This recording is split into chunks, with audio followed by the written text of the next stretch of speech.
Alright, so like a little while ago, I was in Connecticut and shit. I had a business meeting up there, whatever, you know, my booking agent. Shout out Caroline Wholesale 3. And we finished the meeting, like everything was a success or whatever. So I'm like, cool. I'm out here for a little while. Let me see what's in like Waterbury, Connecticut, or the bar. And you know, it's cool, nice little crowd, you know, nice little hood spot. I love hood spots. So we in there drinking. So some dude came up to me, he's buying everybody drinks. So he like, yo, you want a drink? Yo, bartender, give him some Ciroc. I'm like, whatever, who am I to turn down some free drinks? So we talk. So dude, the way he was talking to me was real, like, it was real friendly. Like his whole demeanor was just coming at me like real friendly or whatever. So I figured maybe this is just like how these out of town dudes are.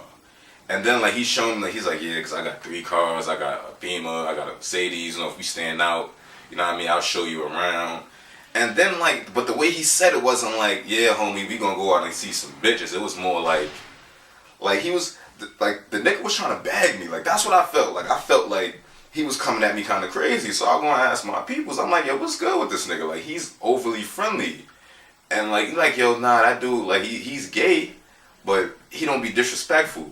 So I'm like pretty sure he just asked me out on a date. So I stopped paying attention. So we still at the bar, we drinking and stuff. So some girls come in there, right? So it's like it's very slim picking. Like when you get to these little towns, it's very slim picking. So I'm kind of tipsy now, you know what I mean? So some girls come in, and it was one slim one, and like one that was like a little thicker or whatever, like, you know what I mean? So like the thicker one, she had on, I'll never forget this, she had on like some leather leggings, and like one of them like bustier Xena warrior princess tops or whatever. So I'm like it's a little, she had on a club outfit, and we was definitely not in a club. It might have been like a Monday or some shit like that. Like it wasn't appropriate like for what we were doing at that spot. So you know, she came, you know, we talking and stuff, and she had a tattoo under her eye, and she was light skinned, so it just looked weird. It was like, you've been to jail.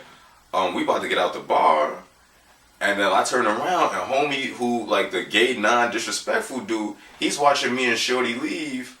And so he turned, so he got up, and yo, I promise you not, all that like he was like a semi like normal dude. He saw me leaving with this chick, and like all I heard was this nigga yell, "Well, fuck you, nigga, fuck you," whatever, nigga. So me and Shorty leave, like we get a ride over to her spot. So she's like, "Oh, I hope you don't mind. I live in the projects." I'm like, I don't give a fuck. Like I'm from the projects. Like I'm accustomed to like pissing the elevators and like blunt guts, you know what I mean, in front of your door and shit. Like I used to train roaches when I was a kid. Like I'm projects is all through my blood. So you know what? We get to a spot whatever, and it wasn't the projects. Well, maybe that's what the projects is like up there. But I'm used to at least 12-story buildings, huge fucking buildings, with 18 dudes standing in front selling mixtapes and weed and shit. And you know, like this is what I'm used to. It was like a townhouse. It was like a small private house. So I'm like little duplex joints. It was like, all right, this is cool. Just looking around, I'm like, yo, it's dark as shit out here. Like when you from New York, you don't realize like you take certain things for granted. And light outside, light like lampposts and shit, that might be one of them. It was just fucking dark. I thought I saw a wolf. It might have been a dog. It looked like a fucking wolf because it was cold. So we gonna Shorty crib or whatever. So her homegirl is still with us. And when we got to her crib, her friend came. It was like this little short, dark-skinned gay dude. Me and Shorty go upstairs, and you know, like as soon as we go upstairs, like she got undressed. So I'm like, this is like the anticipation. So I'm like, oh,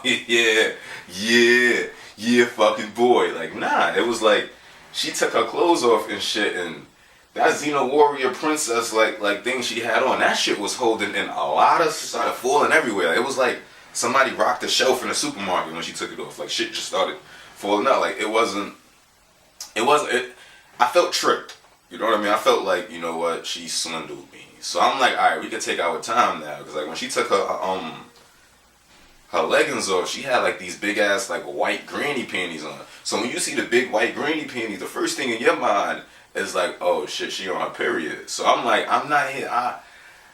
I'm not running a red light. I don't even know you for you to invite me back there. I didn't know what she had going on. So I asked her. I'm like, are you good? Like everything good in it? She was like, yeah, it's just laundry day. So her friends come upstairs. She was like, oh, I just want to smoke real quick and da da da. I'm like, whatever. Personally, I don't really like being around weed smoke. I used to smoke heavy. I can't stand the smell. So I'm like, fuck it, y'all do what y'all do. So skinny girl and the little short dude, they come in there. So they smoking and shit. And Shorty's still topless, which was weird. Like she still ain't having nothing. And I was fully dressed. Like she got undressed way quicker. So it went from like they was having a regular like stoner stupid conversation into like they started talking about court cases in jail and stuff. So all I heard was like the little gay dude, like, y'all stop, y'all know what happens every time y'all talk about this. So I'm just like, hurry up and smoke, like, cause now I'm kind of losing interest, but I'm so far on West Bubblefuck that I don't even, like, I wouldn't know how to get home. It's not like I can walk out, it's a fucking wolf out there, I saw a wolf.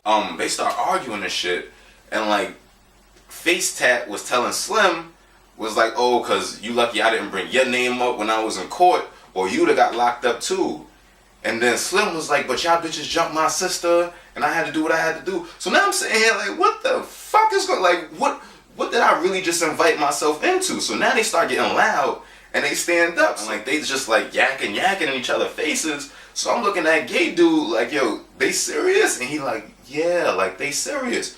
So Face Tat is like, well, y'all could get the fuck out my house, and like, well, in my dealings with black women, you gotta be careful how quick, like, you try to put your hands, like, by their face and shit, cause you move too fast and you do one of these too close to their face, they just gonna do that tiger shit, that, you know, that tiger shit that they do. Like, she just gonna start scratching it. So I know this shit, cause this has happened to me. I've been clawed before. So she's trying to kick Shorty out. She's like, you know what? Get the fuck out my house. You could get the fuck out. When she did this, all hell broke loose. Slim just popped on her. Boop, boop, boop.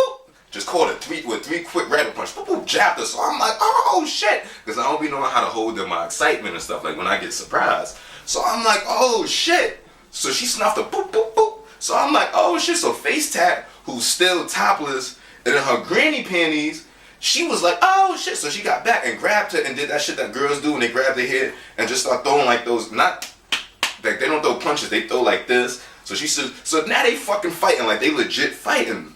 So I'm looking at Twinkle Toes, like, nigga, do something. Like, you see them over there fighting, break this shit up. I'm not breaking this shit up because they friends. I don't got nothing to do with this, nigga. You knew this was gonna happen. You break this shit up. So he like, yeah, stop. He's not even trying to intervene. He's like, stop.